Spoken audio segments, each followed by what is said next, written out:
જય શ્રી રામ દોસ્તો, આજે ફરીથી આપનું હાર્દિક સ્વાગત કરીએ છીએ આપના આજના ડિવાઇન કોમેડી રોસ્ટ વિડીયોમાં. કથા એની એ જ છે સ્વામિનારાયણ વાળાની.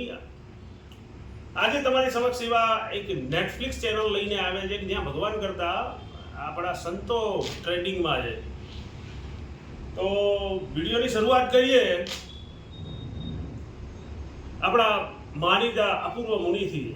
અપૂર્વ મુનિનો તમે કદાચ જૂનો વિડીયો જોયો હશે કે અમે તો ભાઈ મોડર્ન સંતો છીએ, અમે તો કંઈ માંગનારા, ભિક્ષા માંગીને જીવનારા સાધુઓ થોડા છીએ.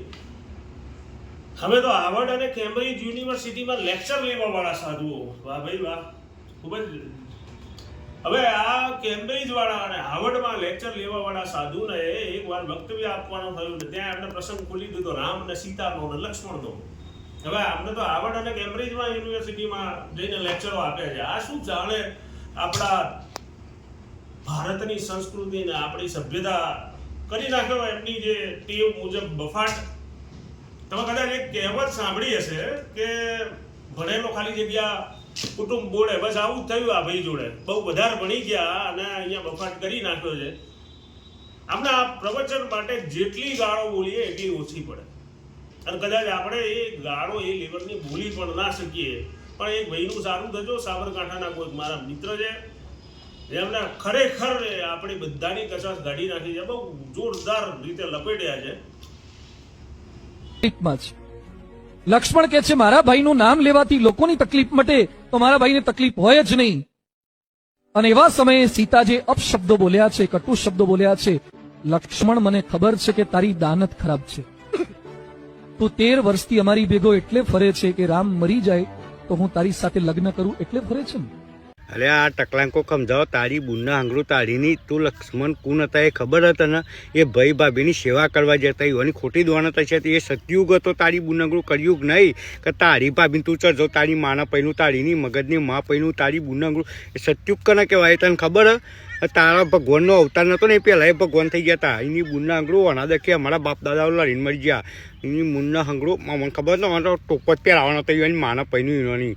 એની બુનના આંગળું શું સમજાવ તમે? તમે શું કરવા અમારા ભગવાનના બદનામ કરો? તારી માના પૈનું તારીની કે ને એની બુનના આંગળું તારા સંપ્રદાયની મા પૈને રોકાયો થયો એની માના પૈનું એની.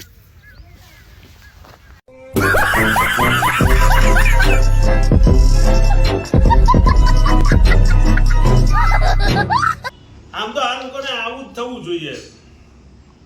બીજું તમને વાત કરીએ કે રાજકોટમાં હમણાં એક નવું જબરું માર્કેટમાં આવ્યું છે. જેપીએસ નામની કોઈ સંસ્થા છે અને રાજકોટમાં રૈયા રોડ મંદિર ઉપર ત્યાં તો આ લોકોએ ભગવાનની આખી ફોજ જ ઉતારી દીધી.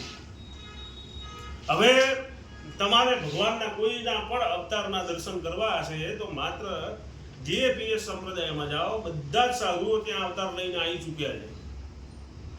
કોઈ સાધુ રામનો અવતાર છે તો કોઈ સાધુ કૃષ્ણનો અવતાર છે, કોઈ સાધુ વળી નારદજીનો અવતાર છે તો કોઈ સાધુ બ્રહ્માજીનો અવતાર છે. એક બે નહીં, 52 અવતારો માત્ર ને માત્ર આ લોકોના સ્વામિનારાયણના સંપ્રદાયમાં અવતારી ચૂક્યા.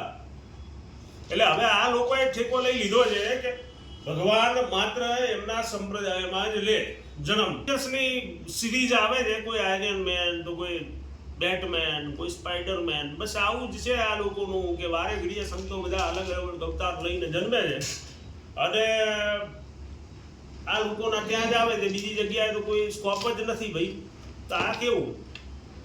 એ તો સારું થજો આપણી સરકારનું કે આપણા મીડિયાનું કે ત્યાં ગયા એ ફોટો હટાવી દીધો. તો બસ આવી જ છે વિચિત્ર પ્રથા. બીજી તમને વાત જાણીને નવાઈ લાગશે કે આપણા જે મહંત સ્વામી મહારાજ બેઠા બેઠા અહીંથી તમને અક્ષરધામની વિઝા આપે છે. એટલે સમજી લો કે હવે ભગવાનનું કામ પતી ગયું. આ લોકોને જ વિઝા ઓફિસર તરીકે નિમણૂક કરી દીધી. પહેલાના જમાનામાં આપણે સાંભળતા હતા કે ચિત્રગુપ્ત અને યમરાજા આ કોને સ્વર્ગમાં મૂકવો અને કોને નર્કમાં મૂકવો એ નક્કી કરતા હતા. પણ હવે ત્યાં જવાની જરૂર નથી. હવે તમારે વેતરણી નદી પાર કરવાની કોઈ જરૂર નથી. તમારે કોઈ દાન દક્ષિણા ધર્મ કે કોઈ પ્રકારના યજ્ઞ હવન તપ કશું જ કરવાની જરૂર નથી. તમારા ઉપર ખાલી મહંત સ્વામી મહારાજની કૃપા થઈ જાય અને તમારા પાસપોર્ટ ઉપર સહી કરી દે એટલે તમારું કામ પૂરું થયું. મર્યા પછી તમે ચોક્કસ અક્ષરધામમાં જશો. અહીંયા મને એક વાત કહેવાની ઈચ્છા થાય છે કે આપણા કોઈ વિજ્ઞાન જાથાવાળા ભાઈ છે જાડી સાહેબ કે એવું કંઈક નામ છે એવું ખબર નહીં, આપણે આ બધા લોકોને બહુ ખાસ પણ ક્યાંક યુટ્યુબ ઉપર એમનો વિડીયો જોયો તો બિચારા નાના નાના ભુવાઓ માતાજી વાળાઓ જઈને પકડો, બહુ સારું કામ કરો છો, અંધશ્રદ્ધા નિર્મૂલનનું કામ. તો એ બધા કરતા આવડી મોટી અંધશ્રદ્ધા કે આજે માણસ વિઝા અક્ષરધામના કઢાવે એ અંધશ્રદ્ધામાં ના ગણી શકાય મારા સાહેબ? તો જાઓ ને ત્યાં જઈને કંઈક પગલાં લો, પણ નહીં ચાલવાનું, એમનું કશું જ નહીં થાય. મને ખબર છે કે એ લોકો નાના નાના માણસોને ઘેરવાના કે જે લોકો સામે તમારી પડી ના શકે, તમને સામે પ્રતિકાર ના કરી શકે. અહીંયા જાઓ તમારી પથારી ફરી જાય. તો આવી બધી અંધશ્રદ્ધાઓ ફેલાવે છે. આજે તમારે અક્ષરધામની કદાચ તમને ખબર હોય તો સ્વર્ગ કરતા વૈકુંઠ ઉપર, વૈકુંઠ કરતા ગોલોકના કૈલાસના આ બધા લોકો આપણી એક કલ્પના છે કે મેથોલોજી છે. તો એવી જ આ લોકોની એક મેથોલોજી છે કે બધાથી પર અક્ષરધામ કરીને એક ભગવાનનો લોક છે, અને ત્યાં જવું હોય તમારા મહંત સ્વામીની સહી કરાવવી પડે, તમારે ત્યાંથી વિઝા લેવા પડે. હવે પ્રશ્ન થાય કે સાલું કાલે મરવાનું હોય અને આપણને થોડી ખબર કે કાલે મરવાના છે, વિઝા ના થયા તો ભાઈ તમે એડવાન્સમાં વિઝા કરાવી શકો છો, તમે જાઓ અને ત્યાંથી વિઝા લઈ લો. મિત્રો હવે સંતો ડિસ્કસ કરતા નથી, યુટ્યુબ ઉપર પોતાના વિચારો રજૂ કરે છે. એક પથિક સુજિત્રા કરીને કોઈ યુટ્યુબર છે એવું કહેતો ફરે છે કે મોરારી બાપુ ને આ બધા તો કંઈ જાણતા નથી, અજ્ઞાની છે, ક્યાં શાસ્ત્રો વાંચ્યા નથી, આ બધી વાતો કર્યા કરે છે, ગપ્પાઓ માર્યા કરે છે. તો ભાઈ તમારા સંતોના કરતા તો ઘણા સારા હો ભાઈ. તો પછી ભાઈને કહેવાનું કે તમારા સંતોના કારનામાં તો એટલા બધા ટોક્સિક છે કે યુટ્યુબ વાળા પણ ક્વોરન્ટાઇન મોડ ચાલુ કરી દે છે, રોજ વિડીયો અપલોડ થાય છે અને એવા કામ કરે છે કે ભાઈ આપણને પુરુષોને જોઈને શરમ આવે. તો સાહેબ એમના કરતાં તો આપણા સનાતન ધર્મના સંતો સારા. નાના છોકરાઓને ફોસલાવી પટાવીને બાથરૂમમાં લઈ જઈને, હવે આગળ વાત નથી કહેવું શું કરે છે, તમે બધાએ વિડીયોમાં જોયું છે. આવું કેમ થાય છે ભાઈ? આની પાછળનું કારણ એક જ છે કે વ્યક્તિની કેપેસિટી જોયા વગર દીક્ષા આપી દેવી. એક વિડીયો છે, કદાચ મળી જાય તો હું તમને નાખીશ. આપણા સનાતની સાધુઓની દીક્ષા માટે એક પ્રથા હોય છે, એની કસોટી કરવામાં આવે છે. કોઈ પણ સંપ્રદાયમાં તમે જાઓ, દશનામી હોય કે રામાનંદી હોય કે નાથ સંપ્રદાય હોય કે કોઈ પણ સંપ્રદાય, તો એ લોકોને જ્યારે દીક્ષિત થવું હોય ત્યારે એક આખરી કસોટીમાંથી પાસ થવું પડે છે. અને જ્યારે આપણા સંપ્રદાયમાં લોકોને સામેથી બોલાવવામાં આવે છે કે ભાઈ મેં 40 વર્ષની વય વટાવી ચૂક્યો છે, હવે તારું કંઈ નહીં થાય, એના કરતાં તું દીક્ષા લઈ લે, સાધુ બની જાય. ભાઈ આવા લોકો દીક્ષામાં આવે, સાધુ બને, એટલે આ જ અપેક્ષા રાખી શકાય ને સાહેબ? સાચા સંતો શાંતિ આપે અને આવા ગલ્લા સંતો શંકા આપે. મારા ભાઈ આ સંતોની તમે વધારે પડતી વકીલાત કરવાની છોડી દો.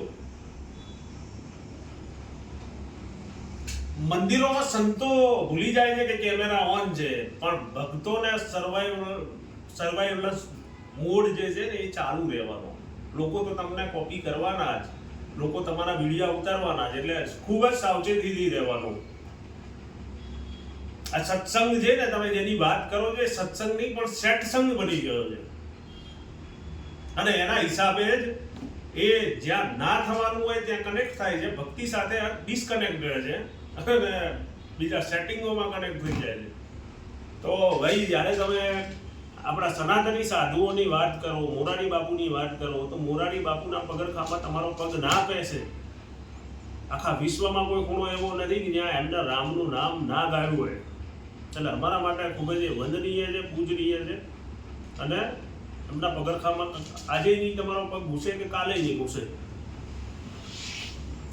તમે એમના મંદિરોમાં જાઓ તો ભગવાન કરતા એમના સ્વામીઓની મૂર્તિઓ વધારે જોવા મળે.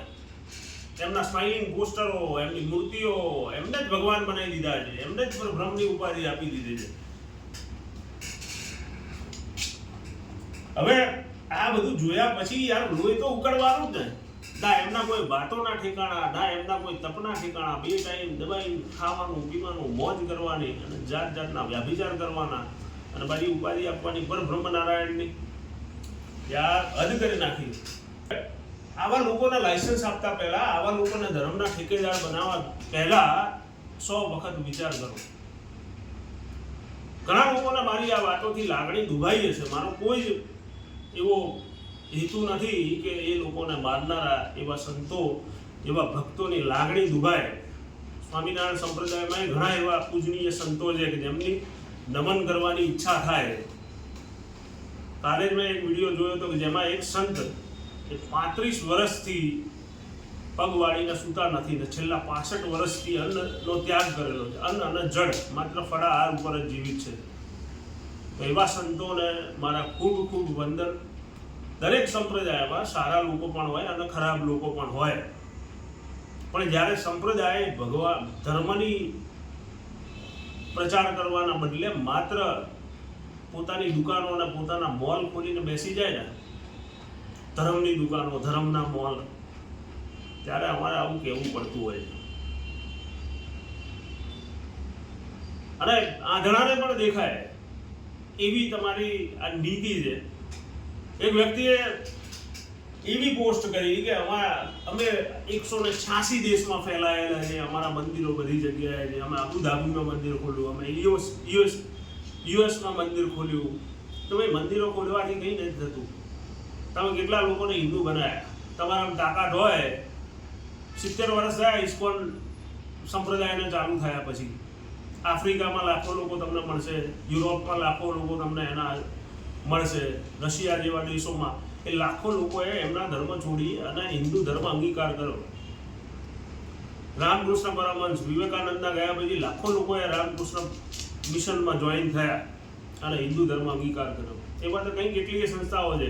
તમારું જોઈને ગયા અબુધાબીવાળા મિયાએ હિન્દુ ધર્મ અંગીકાર કર્યો. બતાવો મને એક દાખલો. તો એટલો બધો ઘમંડ કરવાની જરૂર નથી. અને દરેક દેશમાં કસિનો બી ખુલે છે, રેડ લાઇટ એરિયા પણ ખુલે છે, બિયર બાર બી ખુલે છે, તો મંદિરો ખુલી શકે. એમાં બહુ મોટી વાત નથી, એટલું ઉડવાની જરૂર નથી.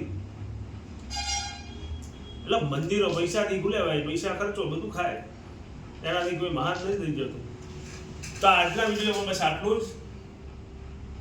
જે ભક્તો ખરા દિલથી ભગવાનની પૂજા કરે છે, જે સંતો ખરા દિલથી ભગવાનની પૂજા કરે છે, એ તમામ ને જો દુઃખ થયું તો હું માફી માંગુ. પણ બીજા જે 90% લોકો એમાં બોગસ જ છે. એટલે આ વિડીયો માત્ર એ લોકો માટે છે કે પોતાની મર્યાદામાં રહી જાઓ. બસ કરો બધું.